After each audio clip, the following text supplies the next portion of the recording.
చాలా సార్లు చెవులో దురద పెట్టినప్పుడు మనం ఏదో ఒక వస్తువును చెవులో పెట్టుకొని దురదని తగ్గించుకోవడానికి ప్రయత్నిస్తాము. అంతే కాకుండా చాలా సార్లు చేతిలో ఏది ఉంటే ఏ తాళం ఉన్నా చాలా స్టైల్‌గా ఆ తాళాన్ని పట్టుకొని చెవులో పెట్టుకొని తిప్పడం మొదలుపెడతాము. మీరు ఇలా చేయకూడదు. లేకపోతే మీది చానా డేంజర్ ఇది.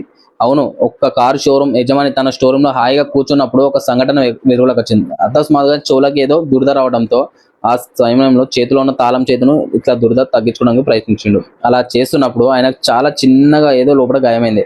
దాన్ని ఆయన చిన్న గాయమని వదిలేసిండు. కానీ కొంతకాలం తర్వాత అదే చిన్న గాయం అది పెద్ద శాపంగా మారింది. ఆయన పరిస్థితి ఇలా తయారైంది. ఒక్కసారి వీడియో చూడండి. ఆయన ముఖమంతా దారుణంగా వాచిపోయింది. ముఖం ఘోరంగా చేంజ్ అయింది. ఆయన ఏం మాట్లాడలేకపోతున్నాడు. సరిగ్గా వినలేకపోతున్నాడు. ఏం అర్థం చేసుకోలేకపోయాడు. దీనివల్ల ఆయన వెంటనే హాస్పిటల్ తీసుకెళ్ళాడు.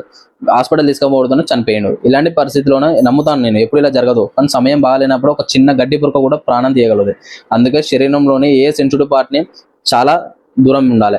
ఎందుకంటే ఈ చెవుల దగ్గరైతే అస్సలకే ఏది పడితే అది పెట్టొద్దు. ఏదైనా అయ్యేదుంటే మీరు హాస్పిటల్‌కెళ్ళండి. ఇంత చెవులో గువ్వగా తాకిందనుకో మన ప్రాణం ఎళ్ళిపోతది. ప్లీజ్ దయచేసి ఈ వీడియో ఎంతవరకు అయితే అంతవరకు షేర్ చేయండి.